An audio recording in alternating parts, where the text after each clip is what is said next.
Hola chicos, buenos días estudiantes de grado séptimo. Hoy su misión, si deciden aceptarla, es poder entender y replicar el ciclo celular a partir de la respiración de las células. ¿Listo chicos? Entonces voy a explicarles a partir de este juego cómo es que suceden los eventos y las etapas de la respiración celular, ¿vale? Entonces primero que todo tenemos que entender que la respiración no es un proceso que se hace con la nariz o que se hace en los pulmones o que con la tráquea, no, esas son las vías por donde ingresa el oxígeno. La respiración es un proceso que se hace al interior de las células, ¿ok? Por eso estamos ubicados aquí en el citoplasma de la célula, ¿vale? Vamos a hacer de cuenta que todo esto es la célula, pero aquí estamos dentro del citoplasma, ¿vale? Entonces en el citoplasma celular vamos a encontrar aquí la glucosa, ¿listo? ¿Qué es la glucosa? Es la molécula más pequeñita en la que se convierte todo lo que nosotros comemos a partir del proceso de nutrición. Entonces en el proceso de nutrición todo se vuelve chiquititico, chiquititico hasta convertirse en glucosa, en especial los azúcares y carbohidratos, ¿listo? Entonces la glucosa se degrada a esa formulita que tienen ahí, C6H12O6, es decir, 6 átomos de carbono, 12 átomos de hidrógeno y 6 átomos de oxígeno, ¿vale? Entonces, esta es la molécula de glucosa. Como ustedes se dan cuenta, es bastante grandota. Ella tiene que entrar a la mitocondria y pues realmente así de grandota es una misión imposible porque tiene que entrar por acá, por un huequito, un compartimento que queda por la membrana de la mitocondria. Entonces, como es tan difícil que pueda entrar, ella tiene que partirse en dos. Con ayuda de enzimas como las que veíamos la clase pasada, ella se parte en dos.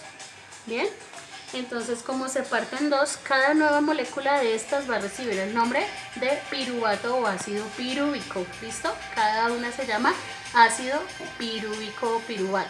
¿Listo? Entonces ahora sí, estando así chiquita, sí puede atravesar las paredes de la mitocondria e ingresar a la mitocondria. Al ingresar a la mitocondria se va a encontrar con la segunda etapa, ¿listo? Esta primera etapa se llamaba la glucólisis. Esta segunda etapa se llama el ciclo de Krebs. Cuando esta molécula de ácido pirúvico ingresa al ciclo de Krebs, se va a encontrar con estos dos señores, con NAD y con FAD. NAD y FAD son aceptores y dadores de electrones, es decir, este señor está dando su electrón, ¿sí? Ahí, y este señor le recibe el electrón, ¿listo? Al entregar y recibir ocurren reacciones de oxidación y de reducción. Acuérdense, reducirse es ganar electrones. Entre más electrones tenga, más negativo se es y más se gana. En cambio, cuando se entregan los electrones, el elemento se oxida, ¿vale? Entonces, cuando esto entra acá, se separa totalmente, se transforma en una enzima, en un elemento que se llama acetilcoenzima A y va a entrar al ciclo de Krebs. Cuando esto entra al ciclo de Krebs, como ustedes se dieron cuenta que está hecho de carbono, hidrógeno y oxígeno, ¿cierto? Entonces esos carbonos, hidrógenos y oxígenos que ingresan al ciclo de Krebs van a empezar a generar una cantidad de reacciones químicas que van a hacer que se formen unas sustancias intermedias en ese ciclo de Krebs. Entonces aquí vamos a colocar el ejemplo, ¿sí?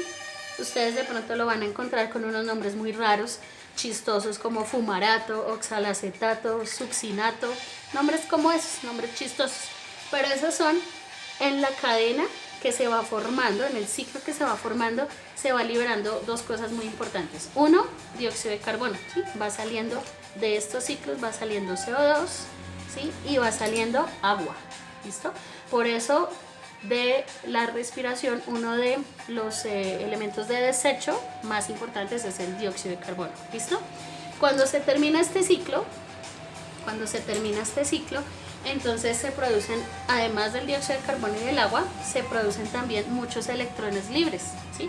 Electrones que salen, acuérdense de NAD y de FAD, acuérdense que NAD y FAD estaban separando sus electrones, entonces estos electrones brincan acá del ciclo de Krebs a la siguiente etapa, que es la cadena transportadora de electrones. Entonces se van colocando esos electrones como en una especie de cadena, ¿listo?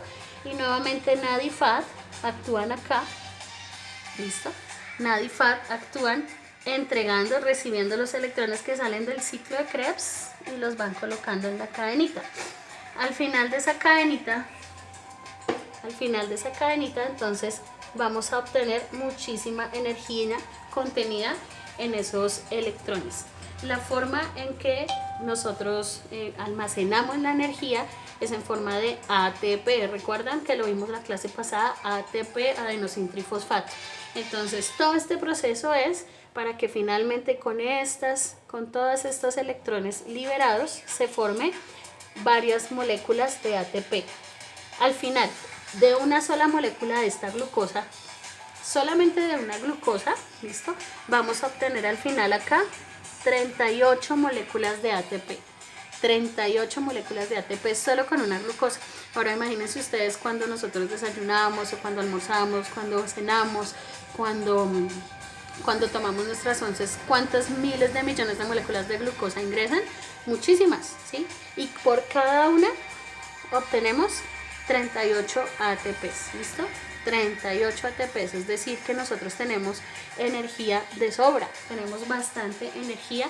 Alguna parte de la energía está almacenada dentro de nuestras células y otra la gastamos en todas las funciones que tenemos los seres vivos, ¿listo? Recuerden, 3 procesos en la respiración celular. Glucólisis, que es la ruptura de la molécula de glucosa para que pueda ingresar a la mitocondria. Segunda etapa, ciclo de Krebs, donde se descompone el ácido pirúvico y se forman sustancias intermedias para liberar dióxido de carbono, agua y electrones.